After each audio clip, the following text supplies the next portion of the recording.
रजनी जैन, ऋषिका गुणांक, सुविधि शौर्य रेवाड़ी वाले, अहमदाबाद, सूरत, गुजरात।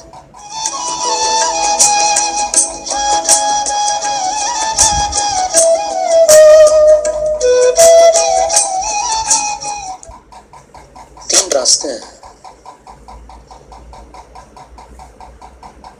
उद्धार करते समय, अपना शुद्धिकरण करते समय। तीनों रास्ते बड़े उपयोगी हैं और तीनों का संगम हो जाए तब तो क्या कहना, त्रिवेणी संगम हो जाता है। एक तो भक्ति का मार्ग है,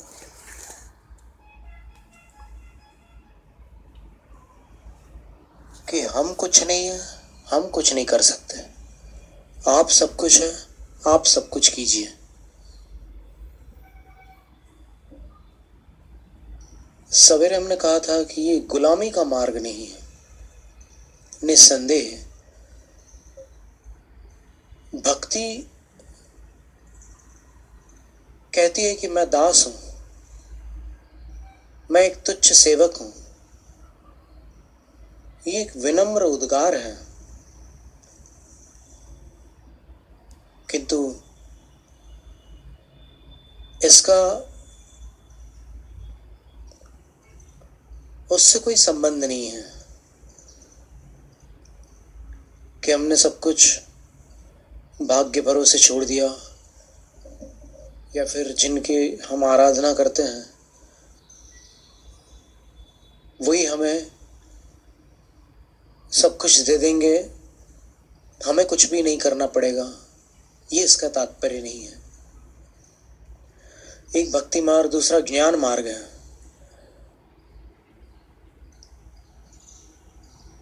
आप तत्व को जानने लगे, उसकी गहराई में जाने लगे, समझा और समझाया, और खोज चलती रही,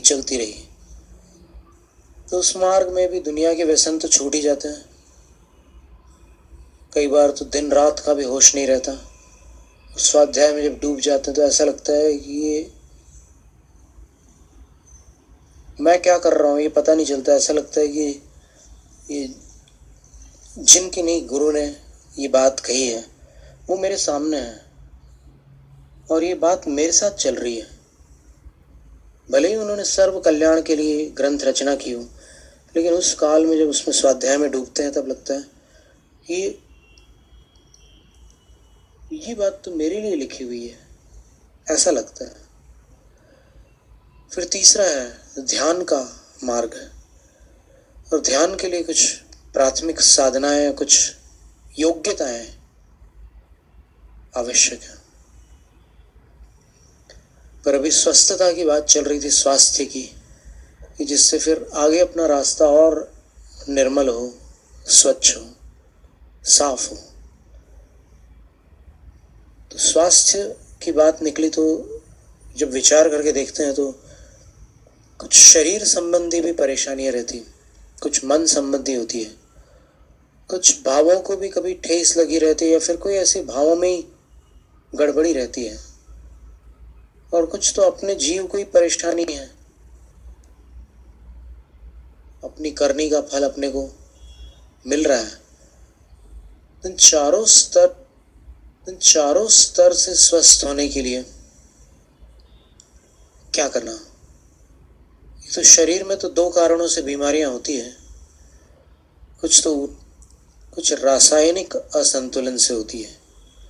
जैसे उदाहरण के लिए मच्छर काटता है, एनोफिलिस नाम का एक मच्छर होता है, वो मान लो किसी को काट ले, तो काटने के बाद उस मच्छर की लार में एक कीटाणु पाया जाता है। वो कीटाणु मनुष्य के नियम से काटते समय पहले अपनी लार वहां छोड़ता है और उसके बाद रक्त को अपने अंदर खींचता है, और उससे होता ही है कि वो रक्त जमता नहीं है उस लार से मिश्रित होने के बाद, और फिर वो उसके अंदर चला जाता है और यहाँ पर उसकी लार अपने अंदर चली जाती है शरीर में। और वो लार जब रक्त प्रवाह में आ जाती है एनोफिलिस मच्छर की लार, तब क्या होता है?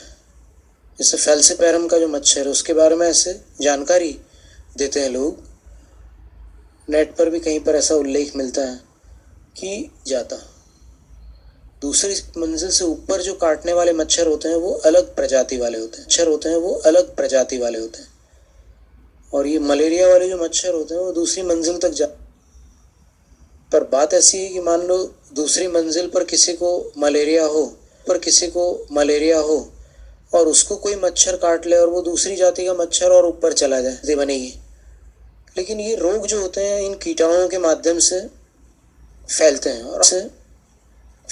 और अब तब क्या होता है, आप सोचने की बात है। अभी हमने तो पहले ही कहा कि ऊर्जा के असंतुलन से और फिर रसायनों के असंतुलन से शरीर में रोग उत्पन्न होते। मच्छर का काटना क्या इससे संबंध रखता है?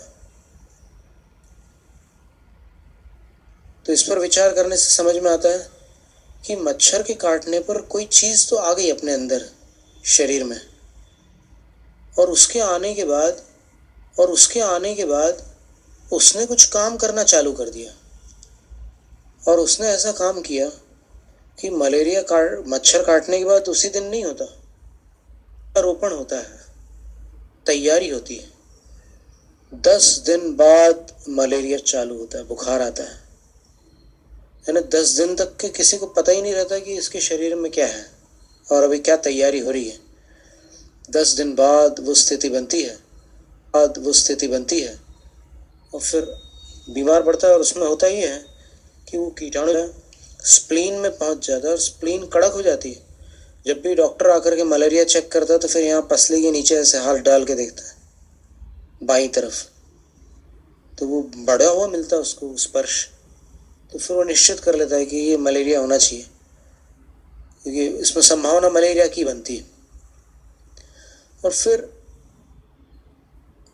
जब वो 10 दिन पूरे होते हैं और फिर वो जो पूरे रक्त में पूरे वो विषैले तत्व जो होते हैं उन कीटाणुओं से बने हुए वो पूरे रक्त में आते हैं, तो उससे क्या होता है कि रक्त का संतुलन बिगड़ जाता है, रासायनिक संतुलन, और फिर एकदम रक्त के अंदर जो अपने शरीर के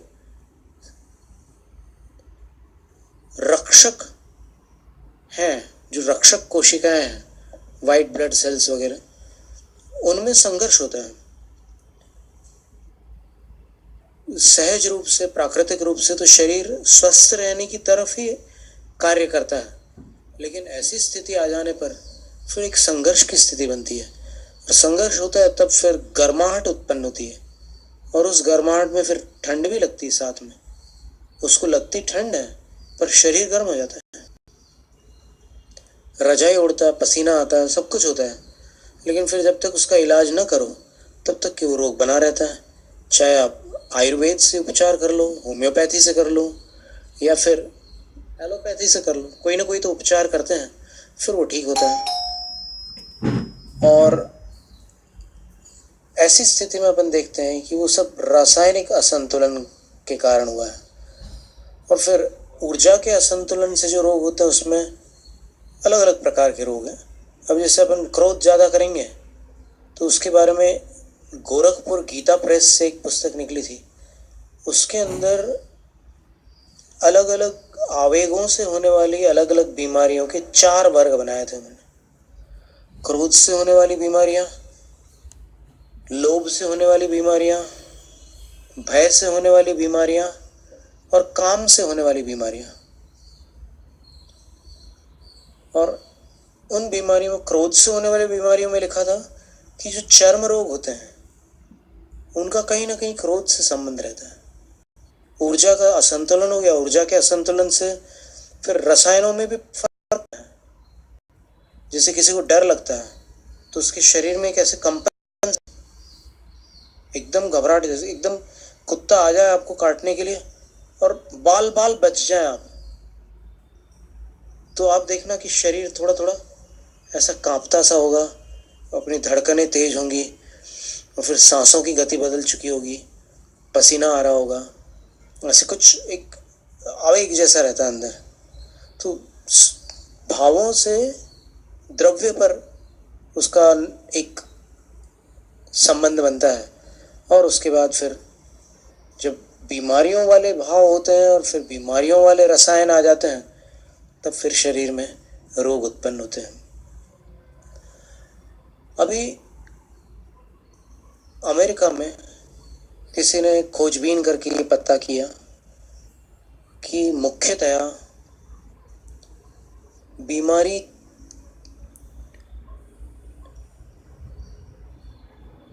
चार कारणों से होती है, और उन्होंने एक पूरी सूची बनाई। एलिस स्टेडमैन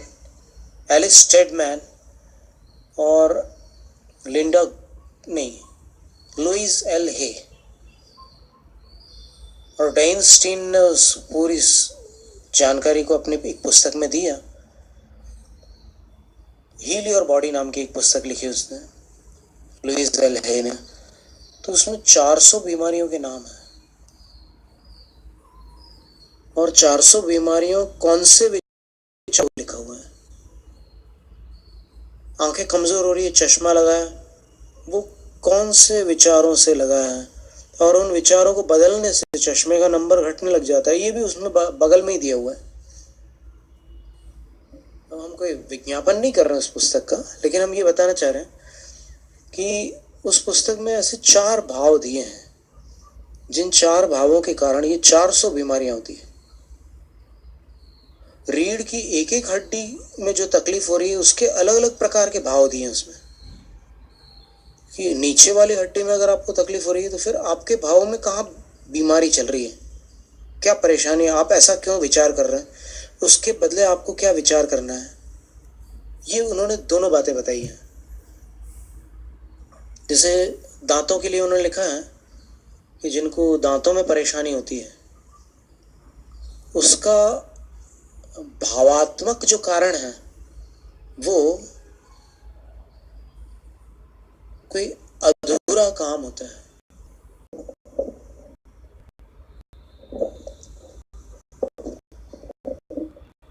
काम शुरू कर दिया उन्होंने, लेकिन काम पूरा नहीं कर पाए हैं, तो पूरा काम न करने पर दांतों पर असर पड़ सकता है। उन्होंने ऐसा एक बनाया है, डिलेड डिसीजंस। एक तो उन्होंने बताया कि निर्णय करने में आपको बहुत देर लग रही है, तो दांत प्रभावित होंगे। तो आप उसका उपचार भी दिया है कि आप क्या करें।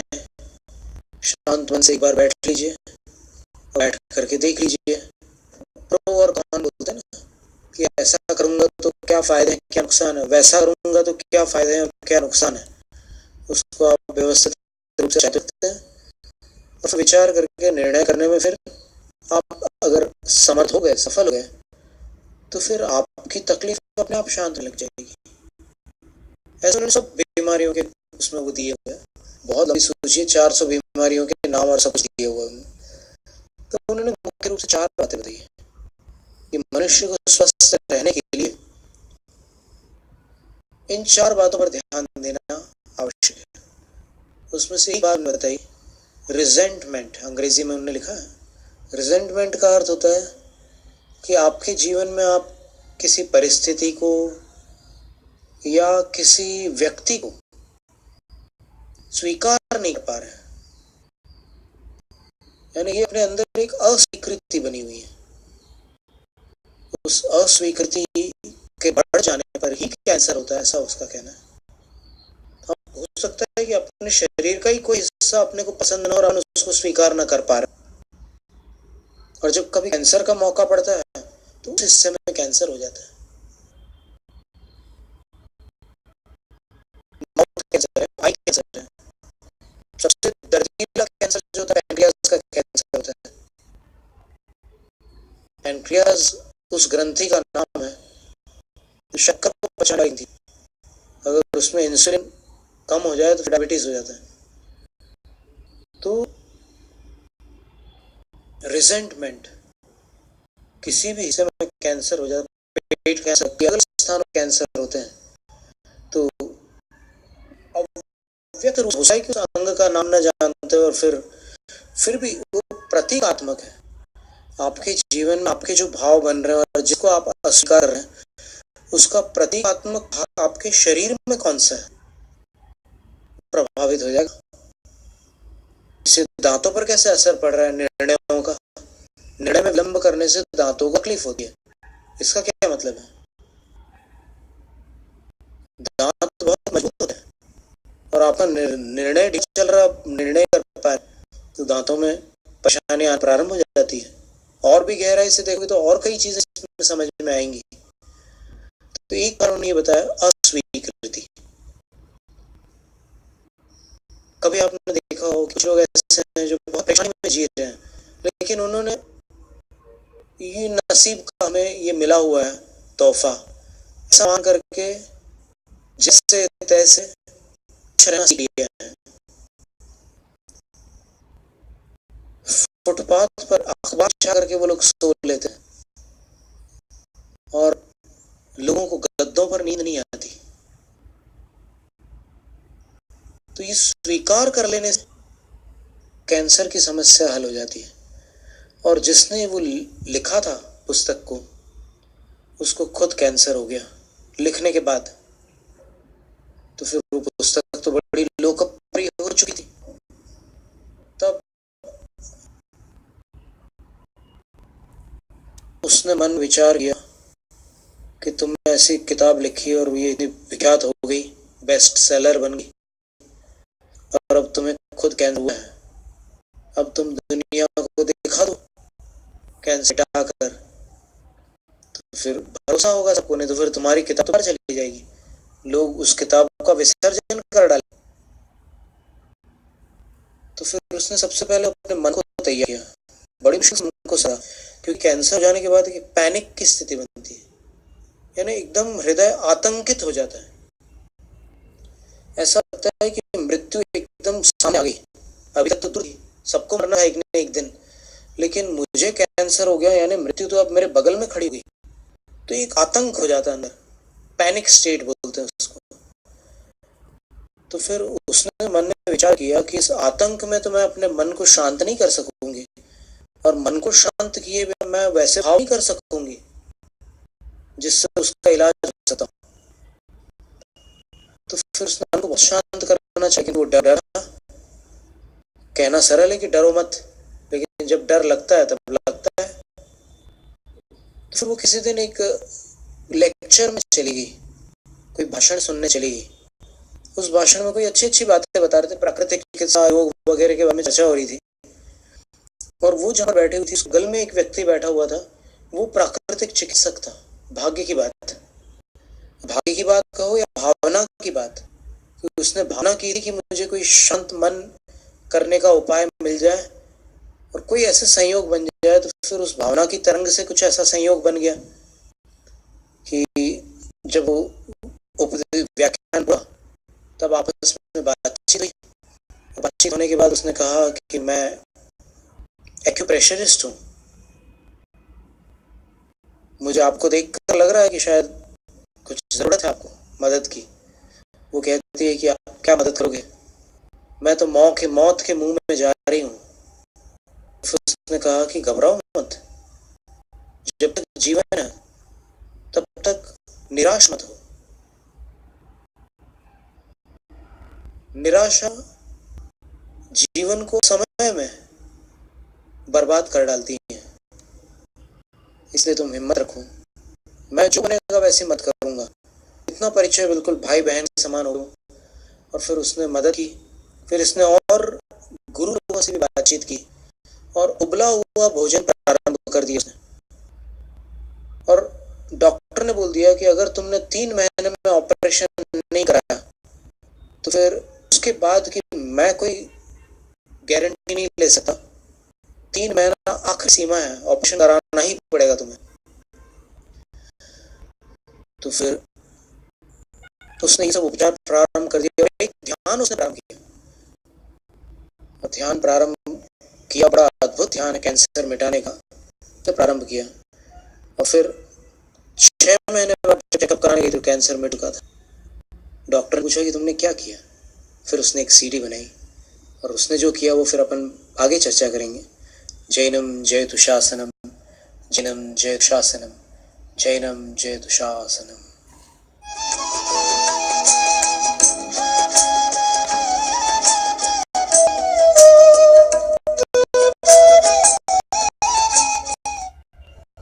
मनोरंजन के पुण्यार्चक थे रविंद्र जैन, रेखा जैन, धनंजय जैन, सारिका जैन, सुधा जैन, रजनी जैन, ऋषिका, गुणांग, सोनी, शौर्य, रेवाड़ी